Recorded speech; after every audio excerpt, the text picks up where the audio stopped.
Miaka minne ya uongozi wa Rais wa Jamhuri ya Muungano wa Tanzania, Mheshimiwa Dr. Samia Suluhu Hassan, imeelezwa kuwa imekuwa ya mafanikio na maendeleo makubwa katika nyanja mbalimbali zikiwemo za kijamii, kiuchumi, afya na mahusiano ya kimataifa. Mheshimiwa Rais Dr. Samia Suluhu Hassan alipoingia madarakani, tunafahamu kabisa kwamba vyama vya siasa vilikuwa havifanyi mikutano ya hadhara, hakukuwa na makongamano ya kisiasa.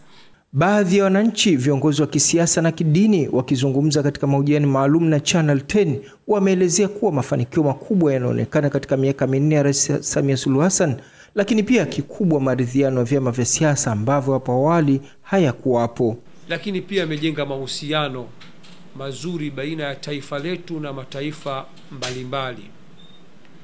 Mabadiliko na mageuzi tumeyaona. Wafanyabiashara badala ya kukimbia taifa sasa wanakimbilia.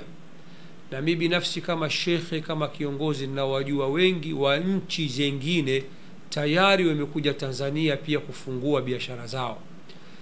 Lakini pia kujenga upya, tunaona ujenzi wa maeneo mbalimbali unavyoendelea.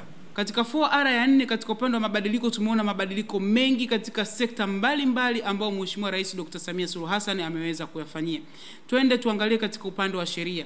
Tunafahamu kabisa sasa hivi kuna ile inaitwa Samia Suluhu Legal Aid or Legal Action ambayo inasaidia katika utatuzi mbalimbali wa changamoto za kisheria kwa wananchi kwa ujumla katika usuala wa migogoro ya ardhi, migogoro ya kifamilia na migogoro mingine.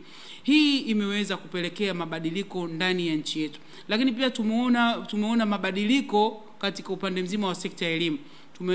Imeweza vile vile kuzinduliwa sera mpya ya elimu ambayo inakusanya elimu katika upande wa amali na elimu katika upande mwingine wa taaluma wa kawaida, ambaye mtoto anaishia, ambaye ameenda mpaka kidato cha pili anafanya maamuzi aendelee kwenda na elimu yake ya amali, na huku kwingine akimaliza kidato cha 4 anapata vyeti amali pamoja na upande wa taaluma kwa ujumla wake.